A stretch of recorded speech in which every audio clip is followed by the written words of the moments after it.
Hello, welcome to Troy Talks. I'm Troy, and today we are talking about the secret to great sex. Is emotional intimacy really the secret to great sex? Well, our request for support on this very topic comes to us from Nelson in Philly. And Nelson writes, Dear Troy, my live-in girlfriend of 2 years has now decided that she won't be sexually intimate with me until I learn how to be emotionally intimate with her.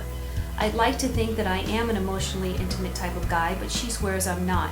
The problem is, I have no idea what she means by emotional intimacy. She says that emotional intimacy is the secret to great sex, and until I can figure out what the heck she's talking about, I'm not having sex, and that's not great. Trust me.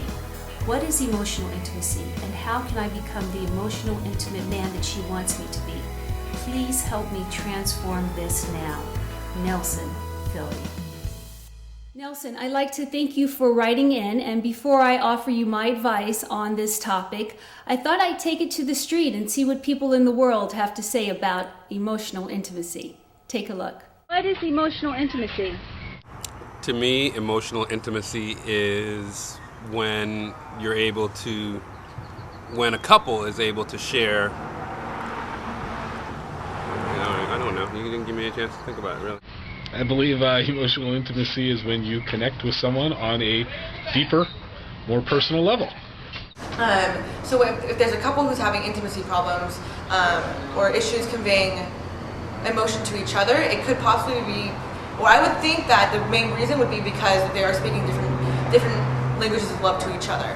They need to communicate better. If I had to give advice to somebody that was having trouble with emotional intimacy, I would tell people to just be really open with the person that you love, whether it be your family, friend, significant other. That way they're able to better the relationship.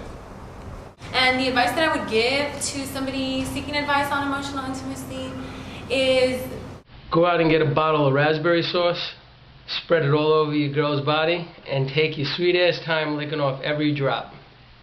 You think that'll do it? I would say so. To me, emotional intimacy means just sharing yourself and really being honest with the people in your life, especially your significant other. Like, what's going on, what are your fears, what are your dreams, and not being afraid to share yourself. To me, emotional intimacy is when a couple can really come together and share their common ideas and share their feelings and really be open and contribute to one another. That to me is emotional intimacy. Okay, Nelson, here's my advice. Do I think that emotional intimacy is the secret to great sex? Absolutely. Why? Because with physical intimacy, it's the merging of two bodies. Anyone can do that. But with emotional intimacy, it's the merging of two hearts.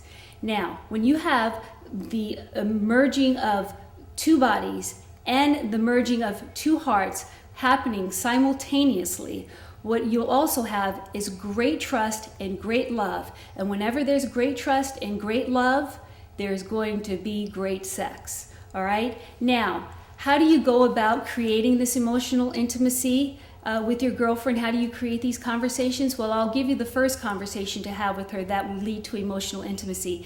And it's a make-believe game that I want you to play with her.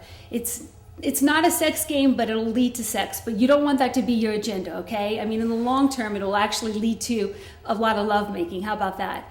All right, so the first thing you want to do when the time is right, sit your girlfriend down and tell her that you want to play a game, a make-believe game with her. And what you want her to make believe, so you want her to make believe that last night you guys went out on a date, and it was the most amazing date you've ever had since you've been together.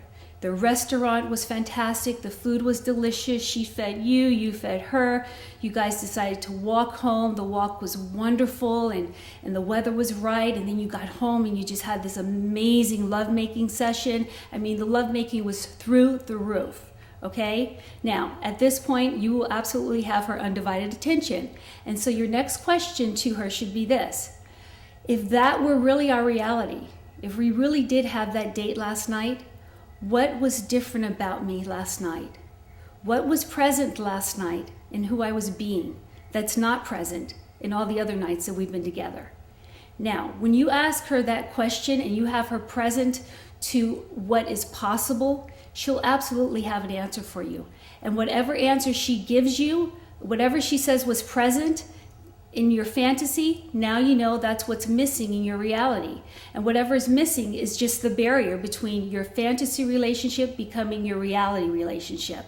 And once you distinguish that barrier, all there is to transform that. Whatever she says was present on the fantasy night is what's missing in your reality nights.